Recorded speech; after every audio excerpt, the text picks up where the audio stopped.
When the battle finds you, it usually doesn't announce itself. One phone call, one doctor's report, one sudden silence where answers used to be.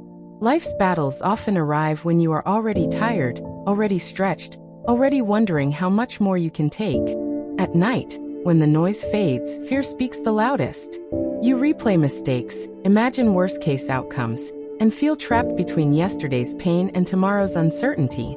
Many people smile in the day but fight wars alone in the dark. This is where most give up. Not because they are weak, but because they are overwhelmed. Yet this is also the exact moment prayer becomes powerful. The Bible is filled with people who face moments like this. Hannah battled years of silent heartbreak, mocked and misunderstood, until she poured her soul out in prayer. David hid in caves, hunted like an animal, yet wrote psalms instead of surrender letters. In real life, too, people discover that prayer isn't for perfect situations. It's for desperate ones. Prayer doesn't deny the pain, it brings the pain to God. When everything else fails, strength, connections, plans, prayer remains accessible. It is the cry of the wounded and the weapon of the faithful. The battle begins in weakness, but prayer refuses to let weakness have the final word. Prayer is a weapon, not a wish. Many people treat prayer like a wish whispered into the air, hoping something changes. But prayer is not passive, it is confrontational. When you pray, you step into a spiritual courtroom and invite God to take over your case. Jehoshaphat prayed when armies surrounded him, and God answered with strategy, not panic. Jesus prayed in Gethsemane while his soul was overwhelmed, sweat like drops of blood, yet he rose with resolve.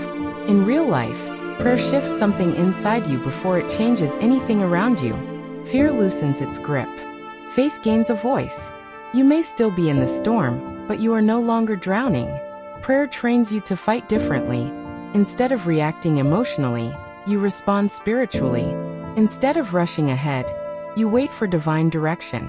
Many believers can testify that the breakthrough didn't come immediately, but peace did. And peace changes everything. David didn't defeat Goliath with Saul's armor. He came armed with confidence forged in prayer-filled seasons.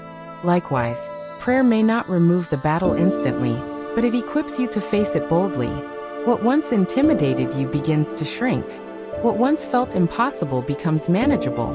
Prayer doesn't always change the situation first. It changes the person standing in it. Victory that goes beyond winning. Winning through prayer is not just about surviving the battle. It's about who you become through it. Some battles end quickly, others stretch painfully long. Paul prayed 3 times for his thorn to be removed, yet God answered with grace, not escape.